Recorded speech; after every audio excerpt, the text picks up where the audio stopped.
Let's see this question. Give the order of decreasing reactivity towards an electrophile. ठीक है, तो आपको 4 compounds दे रखे हैं और बोल रखा है कि इलेक्ट्रोफाइल का अटैक करने का रेट हमें बताना है. तो जितना ज्यादा इलेक्ट्रॉन रिच हमारी स्पीशी होगी उतना ज्यादा हमारा इलेक्ट्रोफाइल क्या करेगा, अटैक कर पाएगा. बिकॉज इलेक्ट्रोफाइल क्या है, एक इलेक्ट्रॉन डेफिशिएंट स्पीशी है.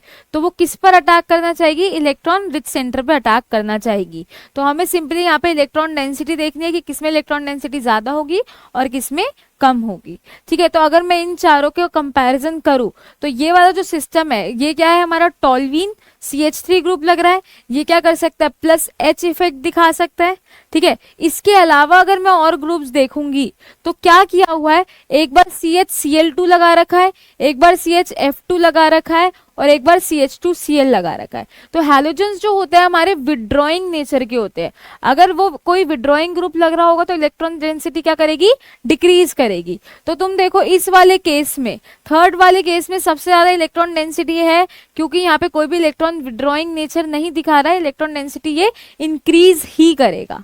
ठीक है, तो इसीलिए थर्ड वाले का रेट तो हमारा सबसे ज्यादा हो जाएगा. इसलिए ऑप्शन नंबर हमारा फर्स्ट एक हट जाएगा, बी भी हट जाएगा. थर्ड और फोर्थ में हम बात करते हैं.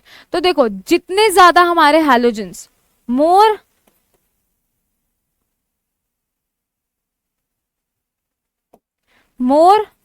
द नंबर ऑफ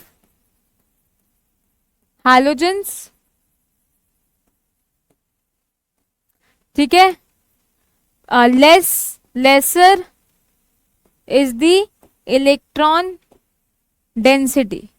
ठीक है, मतलब कि जितना ज्यादा नंबर ऑफ हैलोजेंस होंगे उतना ज्यादा वो खींचेंगे, बिकॉज वो विड्रॉइंग नेचर के होते हैं. और जितना ज्यादा वो खींचेंगे रिंग से उतनी ज्यादा रिंग हमारी क्या बनेगी, डेफिशिएंट बनेगी. और अगर वो डेफिशिएंट बनेगी तो इलेक्ट्रोफाइल का अटैक करना इतना इजी नहीं होगा.